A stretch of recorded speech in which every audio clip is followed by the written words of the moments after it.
Hi and welcome to Eddie's Beach Shack. Today we are going to be talking about dividend irrelevance theory. So dividend irrelevance theory talks about how we should value shares within a company. It looks at how the company is valued by the market and whether we should include dividend income and whether we should just include capital value. So we're going to have a look as to whether the dividends that are paid out by the company have an impact on the market value of the shares. So does dividend policy have an impact on the actual capital value?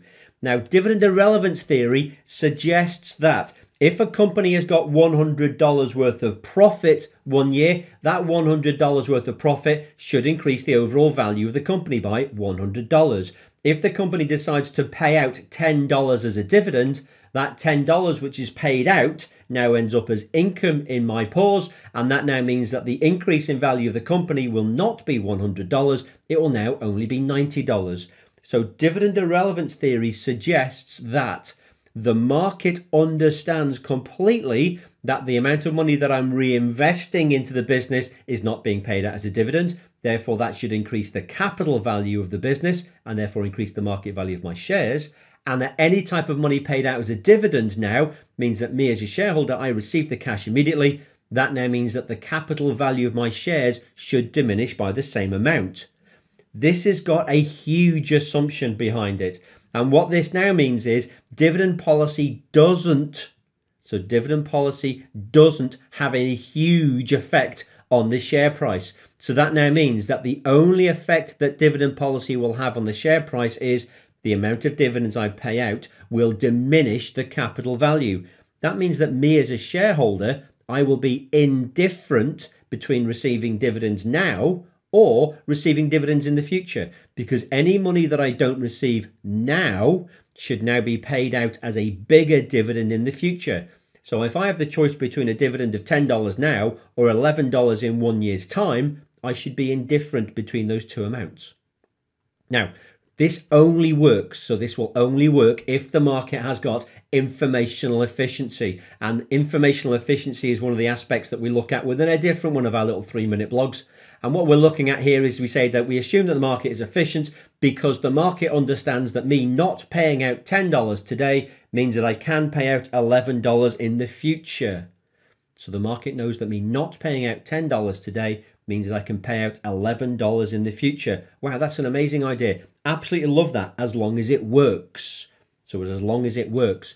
There are other assumptions surrounding dividend irrelevance theory. And it's not just the fact that the market is efficient, it's the fact that shareholders know what's going on as well. So the market needs to be informationally efficient and shareholders have to have tapped in to that informational efficiency. That's actually quite hard because the vast majority of shareholders don't get the same level of information that markets will get and that the brokers within those markets will get. Also, if we have $100 worth of profits effectively, that now means that I'm going to be indifferent between receiving that money now or in the future. But if I need the money now, what I can do is I can sell $10 worth of the capital value of my shares to get $10 in my grubby paws now.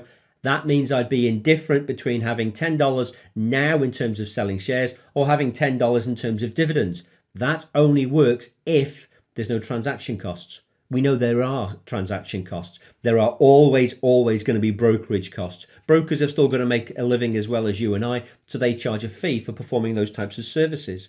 Also, there'd have to be a lack of tax distortions. Now, depending upon what jurisdiction you're listening to me from, there will be a capital gains tax charge on capital transactions. There may be an income tax charge on dividend transactions. The percentage rates may be different. Your different annual exempt amounts or your tax-free amounts, they may be different. That now means that I do have a preference to having an income return or potentially a capital return. It all depends. And the other big assumption is because the market is fully efficient and everybody understands exactly how this works, the market will now vary according to this specific model. That sounds wonderful, Ed. Does it work? Of course it doesn't. So this doesn't work, and the reason it doesn't work is because dividend policy has got more value in it rather than just paying out cash. Dividend policy is seen as a communication method by companies which tells the market what's going on in the past and what's going to happen in the future.